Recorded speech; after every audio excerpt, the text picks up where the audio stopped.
Moi bons días ou boas noites a todos e a todas os que estedes vendo este vídeo no que imos falar un pouquiño de Castelao, un dos intelectuais galegos máis importantes da historia.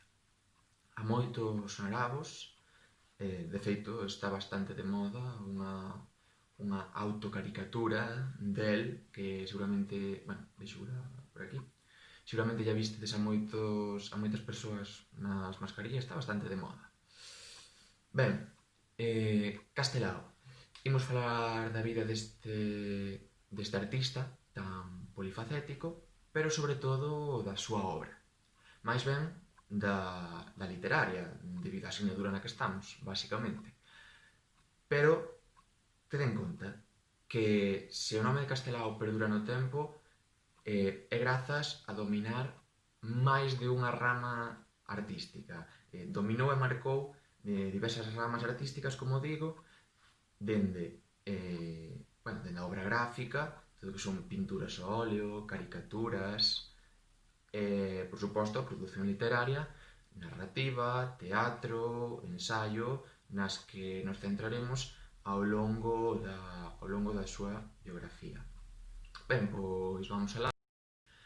O 30 de xaneiro do ano 1886 nace en Rianxo, un municipio costeiro da Coruña, Alfonso Rodríguez Castelao. Na casa chamabanlle Daniel. Alfonso puxollo o crego, pero non o usaba a nivel familiar. Un dato curioso. Se algo marcou a vida de Castelao foi a emigración, dende dentro e dende fora. El foi criado por súa nai e os seus avós maternos en ausencia do seu pai, que emigrara a Argentina cando el nacera. Con 9 anos, el realizará o mesmo viaxe ata a Pampa Argentina xunto con súa nai. Ali atopáronse co seu proxenitor e montaron un negocio. Esta experiencia tan inmersiva, esta experiencia tan intensa, marcará a vida persoal e, por suposto, a obra de Castelao. Algúns exemplos son O Inglés ou Retrincas. Retrincos é un grupo de 5 relatos aparentemente autobiográficos que van dende a emigración á Pampa Argentina ata o Castelao deputado nas Cortes Constituíntes. Deste tipo de obras xa nombradas podemos sacar 4 temáticas básicas na narrativa de Castelao. Serían o fracaso do emigrante, as lembranzas como emigrante, a morriña e o retorno do emigrante fracasado. No ano 1900 regresa a Galicia. Tras cursar estudos de bacharelato, comeza a carreira de medicina. 2 anos antes de acabar o doutorado en Madrid, deixa a carreira, debido a un desprendemento de retina que case o deixa cego. Isto, sumado a que non lle gustaba moito xa de por sí, fixo que a abandonara antes de rematala. No ano 1916 múdase a Pontevedra. A verdade é que nada facía presaxiar que esta dita cidade determinaría o futuro dun home que parecía destinado a ser un símbolo do nacionalismo galego, e así foi. Inquieto, culto e moi interesado pola política, pronto comeza a integrarse no ambiente intelectual pontevedrés. Así, foi como coñeceu aos integrantes, moitos integrantes das recén fundadas Irmandades da Fala. Tamén comeza a formar parte de algunhas das súas actividades, moi pouco tempo comezou a ser unha das figuras máis importantes de dito grupo. No ano 1922 publicaríase a través da editorial Céltiga e promulgado polas Irmandades da Fala de Ferrol a novela curta nun ollo de vidrio, Memorias dun esquelete. O primer relato publicado de Castelao que era un libro independente como tal. Esta obra pretendía axudar a divulgar a literatura en galego entre as clases populares, cun formato simple e atractivo. Está presente o humanismo que caracteriza a moitas composicións de Castelao e que, paradoxicamente, esconde unha grande dor na meirande parte dos casos. O contacto coas Irmandades da Fala levou a Castelao a adquirir un forte compromiso co nacionalismo galego, co movemento agrarista e con movemento ou coas ideas anticaciquiles. Máis adiante, por suposto, isto influirá na súa obra ao igual que a emigración, atopando así composicións narrativas de temática anticaciquil ou da vida dos mariñeiros, labregos, as clases populares que dominaban o movemento agrarista. Tamén atopamos fortes e constantes reivindicacións a favor da lingua. Os dous de sempre. Esta novela publicada pola editorial Galaxia está dedicada aos mozos galegos. Nela percíbese a loita que Castelao está a ter para a dignificación de Galicia e o seu idioma. Nela, os dous personaxes, Pedriño e Rañolas, son egocéntricos e individualistas. Castelao pretende incentivar a xuventude da época a adquirir unha maior conciencia social, abandonar estas actitudes, esta forma de ser individualista e defende o poder da unión, entre outras cousas, apelando ao nacionalismo que marca este tipo de obras.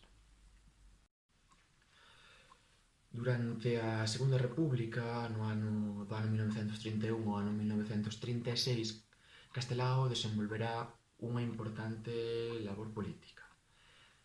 Como xa adiantei na explicación do libro Retrincos, será escollido no ano 1931 como deputado por Galicia das Cortes Constituíntes. No ano 1934 será trasladado de xeito involuntario, de maneira forzosa, a Badaxoz. Alí escribirá numerosos artículos para a revista A Nosa Terra. No ano 1936 volve ser escollido diputado e comeza unha forte e intensa campaña a favor do Estatuto de Autonomía galego.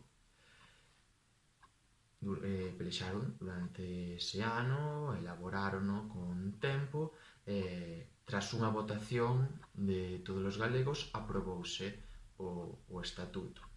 El mesmo, en persoa, levará xunto cunha comisión, levarano a Madrid para entregarlo ao presidente das Cortes. Aquí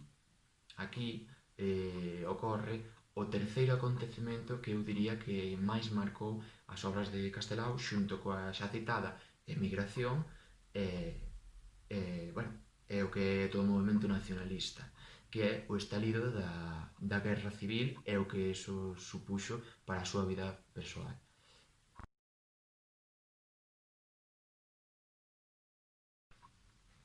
Castelao será un aliado da República para que prestará os seus servizos durante algúns anos nos que se instalou en Valencia.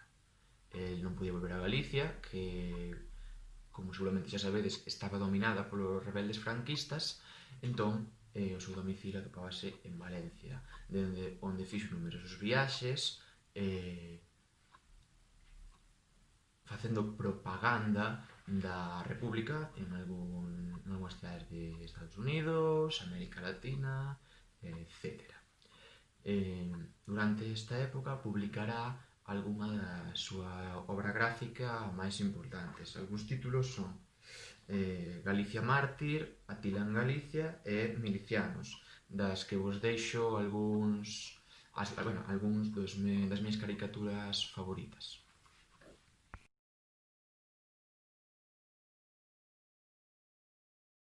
Do 1940 ao 1950, Castelao vivirá no exilio. O lugar escollido foi un país que xa coñecía de antes, Argentina.